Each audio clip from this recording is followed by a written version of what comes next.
नमस्कार दोस्तों, मेरा नाम अनिल सोलंकी है। मेरे यूट्यूब मंच लाउड जाट वॉइस में आप सबका स्वागत है। दोस्तों, भारतीय जनता पार्टी के एक सांसद होते थे रमेश विधुड़ी। उम्मीद करता हूँ आप लोग उनको भूले नहीं होंगे, और मैं तो उनको इसलिए भी नहीं भूल सकता क्योंकि वो मेरे क्षेत्र के सांसद थे। दिल्ली में जिस जगह पे मैं रहता हूँ वहीं से वो सांसद थे। तो आपको, मुझको, सबको वो दृश्य तो याद होगा।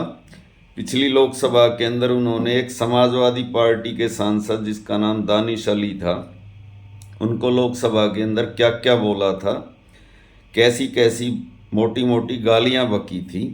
उसके बाद मैं, आप और पूरा देश, हर आदमी ये उम्मीद कर रहा था कि अब रमेश विधुड़ी का प्रमोशन होगा, क्योंकि वो 10 साल से लगातार सांसद थे और सांसद से आगे उनको मंत्री बनना था। इसलिए उन्होंने भाजपा हाईकमान को खुश करने के लिए वो सारा एक्ट किया था, क्योंकि भारतीय जनता पार्टी को ऐसी राजनीति मुफीद आती है। इससे पहले एक और भाजपा के सांसद जिनका नाम अनुराग ठाकुर था, उन्होंने भी ऐसी ही बात करी थी। बाद में वो मंत्री बन गए थे। लेकिन 2024 के चुनाव में जब टिकट वितरण हुआ तो मेरे जैसे हर आदमी को जानकर ये हैरानी हुई कि रमेश विधुड़ी का टिकट काटकर उनको पैदल कर दिया गया। बाद में उनको गोविंदपुरी विधानसभा से उस समय की मुख्यमंत्री आतिशी के सामने चुनाव लड़वाया गया। वो वहाँ से भी चुनाव हार गए और आजकल बेरोजगार हैं। तो ये सब बताने का मेरा मकसद ये है दोस्तों कि भारतीय जनता पार्टी के अंदर जो नेता ज़्यादा हवा में उड़ता है, अपनी औकात भूलकर ज़्यादा पंख फैलाता है, उसको भारतीय जनता पार्टी कैसे पैदल करती है, ये आज के वीडियो में मैं आपको बताऊंगा, समझाऊंगा। वीडियो में अंत तक बने रहें, वीडियो काफ़ी इंटरेस्टिंग है। और अगर आपको इंटरेस्टिंग लगे तो आप अपने ग्रुप में इसको शेयर भी करना, लाइक करना, कमेंट करना, चैनल को सब्सक्राइब और ज्वाइन भी करना। तो दोस्तों, हरियाणा के अंदर भी ऐसे कुछ पानी मार नेता हैं जो भाजपा हाईकमान को खुश करने के लिए अक्सर पानी मारते हैं, मगर बदले में उनको क्या मिलता है दोस्तों, ये आज के वीडियो में आप समझने की बात है। भारतीय जनता पार्टी के अंदर एक नेता होते थे जिनका नाम था चौधरी वीरेंद्र सिंह। वो आजकल भाजपा छोड़कर कांग्रेस यानी अपने पुराने घर में लौट आए हैं। तो अक्सर वो जब दारू पी लेते हैं, एक आध पैग मार लेते हैं, तो उनके मुंह से कुछ सच्चाई भी निकल जाती है। ऐसी सच्चाइयाँ उसने एक दो बार नहीं, कई बार देश को बताई हैं। एक तो उन्होंने ये बताया कि मुझे भारतीय जनता पार्टी में जाने पर बहुत कुछ मिला। वो खुद केंद्र में मंत्री रहे, उनका बेटा सांसद बना, उनकी पत्नी एमएलए बनी। लेकिन वो ये कहते हैं सब कुछ मिलने के बावजूद भी वहाँ एक घुटन थी, बोलने की आज़ादी नहीं थी। और चौधरी वीरेंद्र सिंह ऐसे नेता हैं जो खाना खाए बगैर रह सकते हैं, मगर बड़बोले एक नंबर के हैं, उनसे बिना बोले रहा ही नहीं जाता। तो इसलिए वो भाजपा छोड़कर कांग्रेस में आ गए। दूसरी सच्चाई जो उन्होंने देश को बताई वो ये बताई कि हमारे देश में राज्यसभा का रेट 100 करोड़ रुपए है। तो उनकी ये बात भी सच इसलिए साबित होती है कि भारतीय जनता पार्टी हो या कांग्रेस हो या आम आदमी पार्टी हो, इन पार्टियों ने बड़े बड़े धन्ना सेठों को, धन कुबेर, धन पशुओं को राज्यसभा में भेजा है। इससे ये बात साबित होती है कि जो सदन एल्डरमैन के लिए बनाया गया था, समाज के बुद्धिजीवी वर्ग के लिए बनाया गया था, आज उसमें कैसे पैसे वालों की एंट्री हो गई है।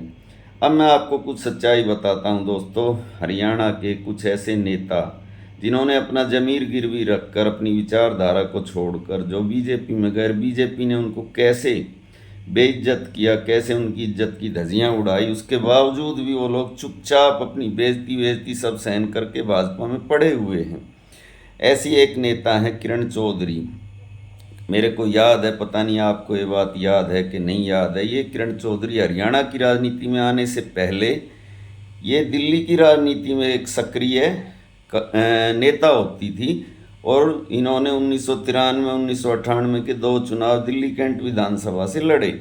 और आपकी जानकारी के लिए बता दूं कि इसका जो पुराना रेजिडेंस है वो दिल्ली कैंट ही था। इसके पिताजी ब्रिगेडियर होते थे और उसी दौरान सुरेंद्र के साथ इसकी शादी हुई थी जब चौधरी बंसीलाल रक्षा मंत्री थे। तो 1998 से 2003 तक ये एमएलए रही दिल्ली से, और शीला दीक्षित की सरकार के अंदर ये विधानसभा की डिप्टी स्पीकर भी रही। यानी इसको हर वो मान सम्मान कांग्रेस पार्टी ने दिया। और उसी दौरान जब ये एमएलए थी, डिप्टी स्पीकर थी, इसके father in law Chaudhary Bansilal ने हरियाणा विकास पार्टी बनाई थी। हरियाणा विकास पार्टी आपको याद हो या ना याद हो दोस्तों, 91 में बनी थी और 2004 में उसका विलय कांग्रेस में हो गया था। ओ सॉरी, हाँ कांग्रेस में हो गया था। तो वही दौर था जब बंसीलाल जो इसका ससुरा था और इसका घरवाला सुरेंद्र वो हरियाणा विकास पार्टी में होते थे और ये कांग्रेस में होती थी।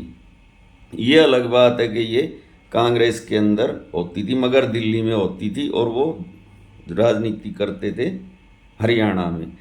तो आप जरा गौर कीजिए कि जब इसका मोरल करैक्टर कहाँ था, जब ये अपने ससुरे और अपने पति के अलग पार्टी में होने के बावजूद भी इसने कांग्रेस नहीं छोड़ी, ये कांग्रेस में बनी रही। और आज जब ना चौधरी बंसीलाल दुनिया में है ना चौधरी सुरेंद्र दुनिया में है और उनकी लेगेसी पे दावा करती है और उनकी लेगेसी ले जाके इसने बीजेपी के पाँव में गिरवी रख दी कि नहीं रख दी, आप बताओ।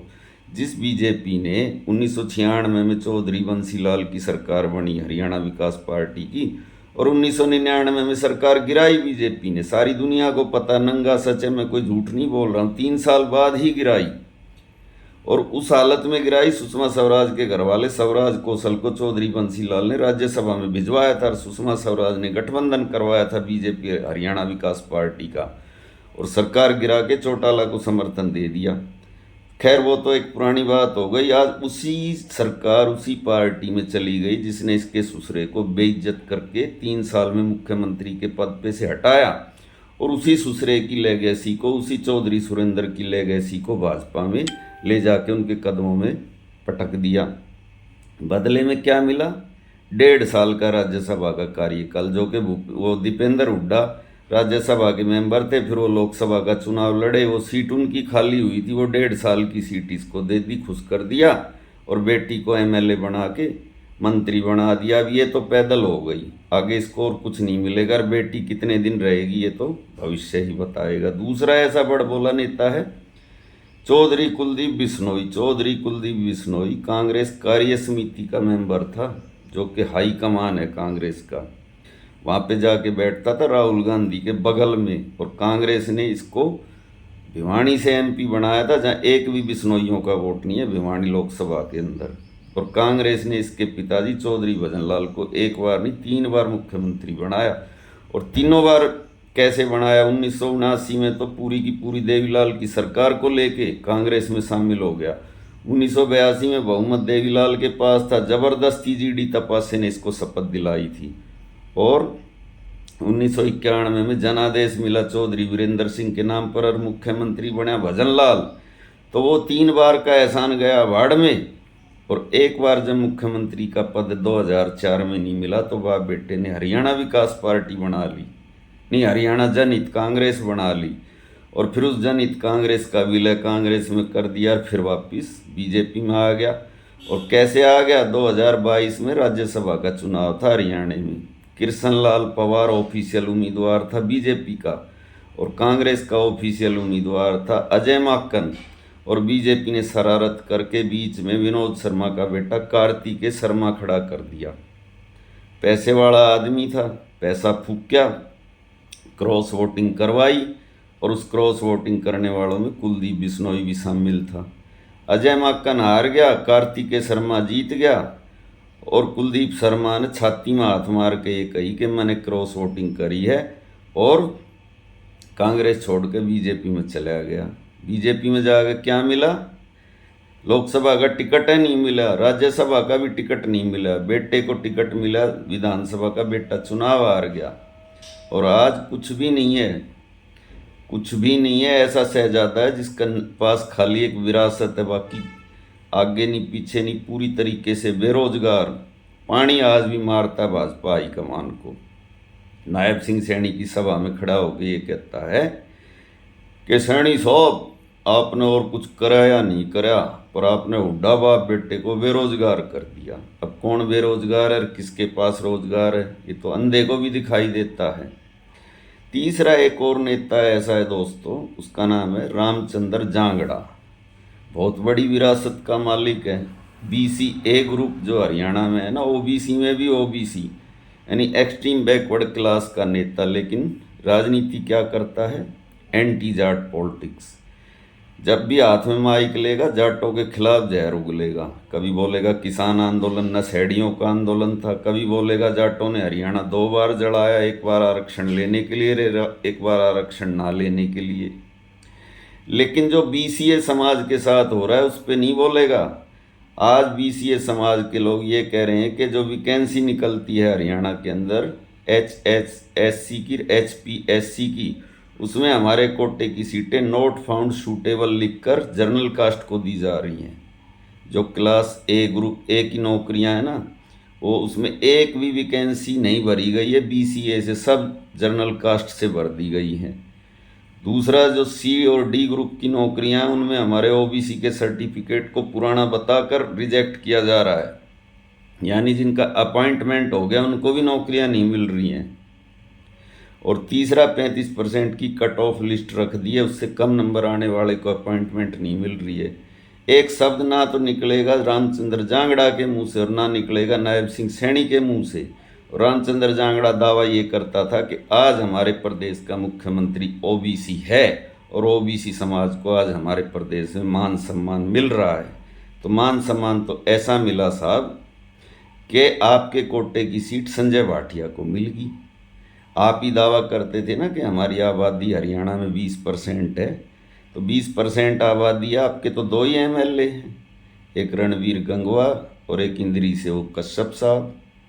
तो जब 2 ही MLA हैं, सांसद आप ही थे, 15 सांसद बनते हैं हरियाणा से, 10 लोकसभा के, 5 राज्यसभा के, क्या उसमें से एक भी बीसीए समाज का? एक ही आप ही थे, आपको भी पैदल कर दिया और आपके कोटे की सीट संजय भाटिया को दे दी। जांगड़ा साहब कब बोलोगे? मुंह में दही जम गई क्या? तो दोस्तों, ये मैंने आपको कुछ एग्जाम्पल दिए। वो हवाई नेता जो हवा खा गए थे ना, उनको उनकी औकात भाजपा कैसे दिखाती है। इसलिए सावधान हो जाओ। जो बीजेपी में जाते हैं ना बड़ी उम्मीदें लेकर और बड़ी बड़ी बातें करके, उनका क्या अंजाम हो सकता है ये मैंने बता दिया है। बाकी आप बता देना कमेंट के माध्यम से। इसी के साथ मैं आपका भाई अनिल सोलंकी आज का वीडियो यहीं पे समाप्त करता हूं। दोस्तों, वीडियो कैसा लगा कमेंट के माध्यम से बताएं। और जो भाई मेरी आर्थिक मदद करना चाहते हैं वो